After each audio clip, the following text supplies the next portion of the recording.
Everything we as human beings have created on this planet was essentially first created in our minds. All that you see, which is human work on this planet, first found expression in the mind, then it got manifested in the outside world.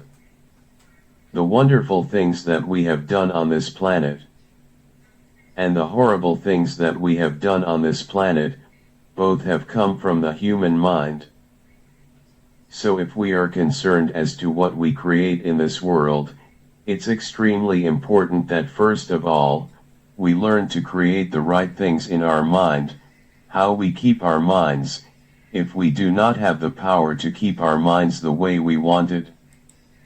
What we create in the world is also going to be very accidental and haphazard. So learning to create our minds the way we want, is the basis of creating the world the way we want. There is a wonderful story in the yogic law. On a certain day, a man took a walk. He went for a long walk. Accidentally, unawares, he walked into paradise. Fortunately, he just took a walk, and he landed up in paradise. After this long walk, he felt a little tired. So he thought, "Oh, I'm tired. I wish I could rest somewhere." He looked around there was a nice tree, underneath which there was very cushiony grass. So it was inviting. He went and put his head down there and slept. After a few hours, he woke up, well rested. And he thought, "Oh, I'm well rested. But I'm feeling hungry. I wish I had something to eat." And he thought about all the nice things that he ever wanted to eat in his life. And instantly, all those things appeared in front of him. You need to understand that the service is like that. Hungry people don't ask questions. Food came and he ate. Stomach became full. Then he thought, "Oh, my stomach is filled. I wish I had something to drink." All the nice things that he ever wanted to drink. He thought about it and all of them just appeared in London. Drinking people also don't ask questions. So he drank. Now with a little bit of alcohol in him. You know Charles Darwin told you, "All of you are monkeys, your tail fell away, not me." Charles Darwin told you that you were all monkeys and your tail fell away. And then you became human?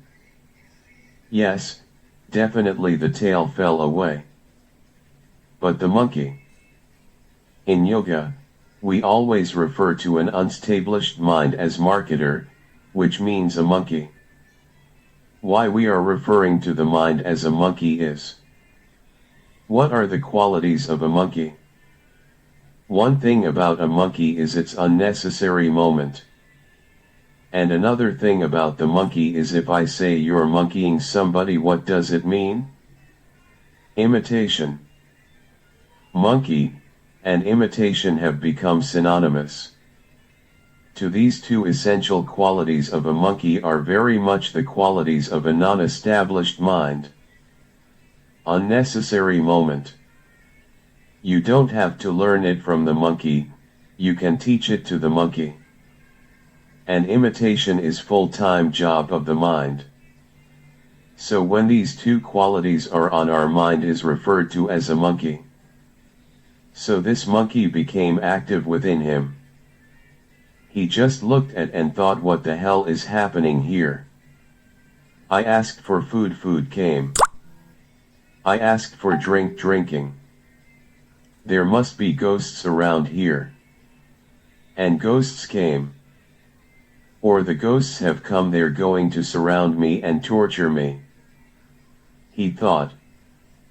Immediately the ghosts surrounded him and started torturing him. Then he started screaming in pain and said, "Oh, they're going to kill me. And he died. Just now he said he's afraid. And that being the problem is he was sitting under a kalpariksha or a wishing tree.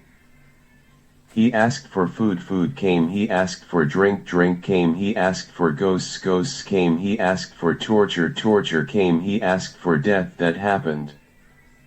Now don't go looking for these kalparakshas in the forest, you can barely find a tree these days. A well-established mind.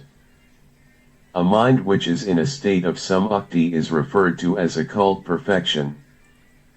If you organize your mind to a certain level of organization, it in turn organizes the whole system, your body, your emotion, your energies, everything is organized in the direction.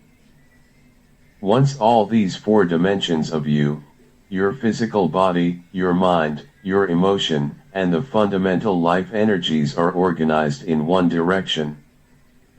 Once you are like this, anything that you wish happens without even lifting a little finger. Actually, it would help to assist it with activity.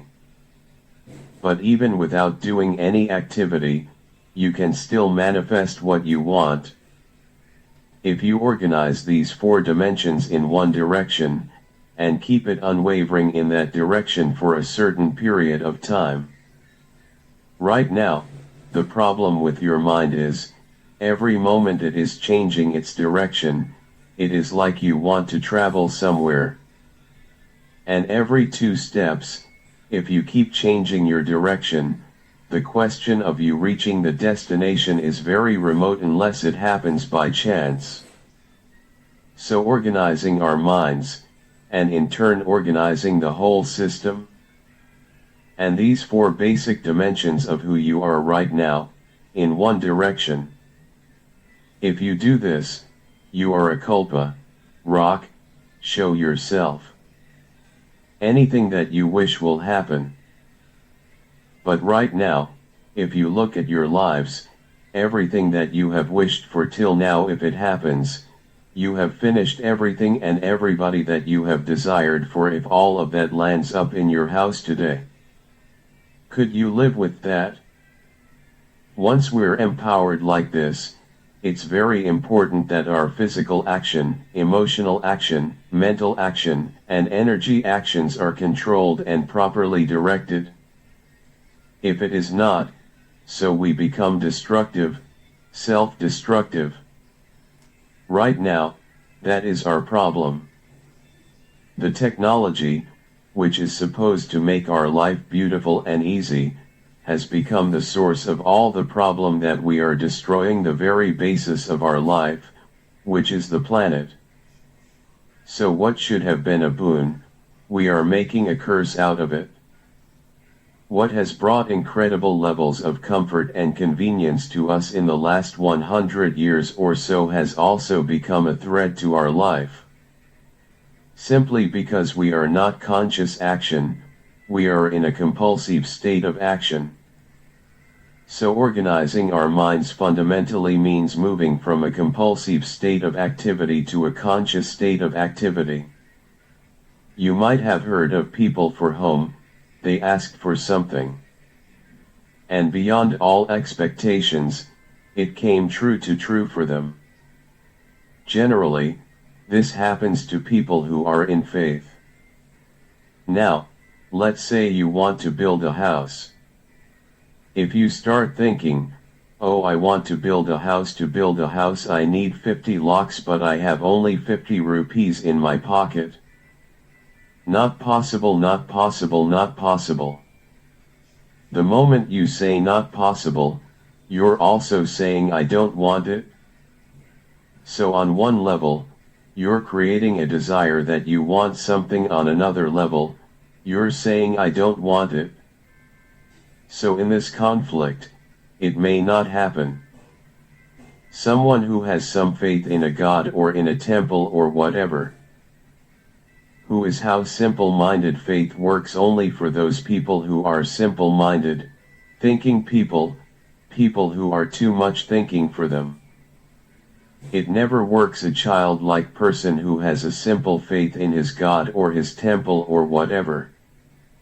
He goes to the temple and says, Shiva, I want a house. I don't know how you must make it funny. Now in his mind, there are no negative thoughts. Will it happen? Will it not happen? Is it possible? Is it not possible? These things are completely removed by the simple act of faith. Now he believes you. I will do it for him and it will happen. So you see you're going to come and build your house. No, I want you to understand, God will not lift his little finger for you. What you refer to as God is the source of creation as a creator. He has done a phenomenal job, there's no question about it. Could you think of a better creation than this? Is it in anybody's imagination to think anything better than what is there right now? So as a creator, he has done his job wonderfully well. But if you want life to happen the way you want it, because right now, the very crux of your happiness, and your well-being is this, if at all, if you're unhappy. The only and only reason why you're unhappy is, life is not happening the way you think it should happen.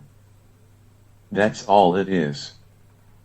So if life is not happening the way you think it should happen, you're unhappy. If life happens the way you think it should happen, you're happy. It's as simple as that. So if life has to happen the way you think it should happen, first of all, how you think, with how much focus you think, how much stability is there in your thought, and how much reverberant is there in the thought process will determine whether your thought will become a reality. Or is it just an empty thought? Or how you do not create any impediments for your thought, by creating negative thought process. This possible is something possible or not possible, is destroying humanity. What is possible and not possible is not your business. It's nature's business, your business is just to strive for what you want. Right now you're sitting here. If I asked you two simple questions, I want you to just look at this and answer this.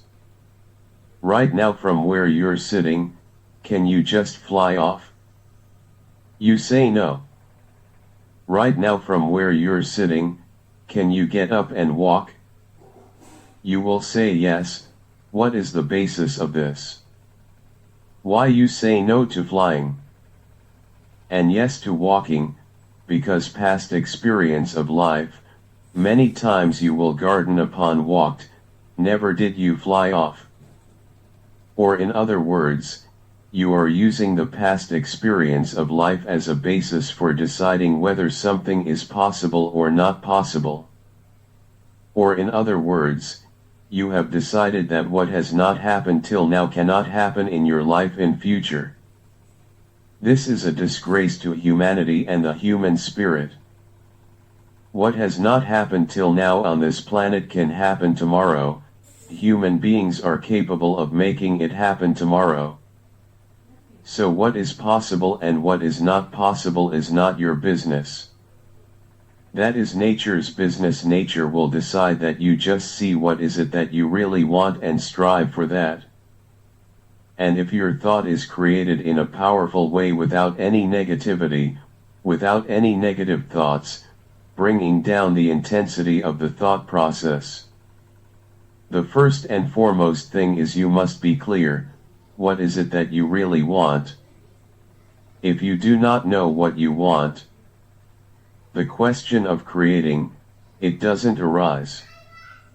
If you look at what you really want, what every human being wants is he wants to live joyfully. He wants to live peacefully, in terms of its relationships. He wants it to be loving and affectionate. Or in other words, all that any human being is seeking for is pleasantness within himself, pleasantness around him. This pleasantness, if it happens in our body, we call this help and pleasure. If it happens in our mind, we call this peace and joy. If it happens in our emotion, we call this love and compassion. If it happens in our energy, we call this blissfulness and ecstasy. This is all that the human being is looking for. Whether he is going to his office to work, he wants to make money, build a career, build a family, he sits in the bar, sits in the temple, he is still looking for the same thing. Pleasantness within, pleasantness around. If this is what we want to create, I think it's time we addressed it directly and commit ourselves to creating it. So you want to create yourself as a peaceful human being, joyful human being, loving human being, a pleasant human being on all levels. And do you also want a world like this? A peaceful world, a loving world, a joyful world? No, I want greenery, I want food. When we say a joyful world, that means everything that you want has happened. So this is all that you're looking for.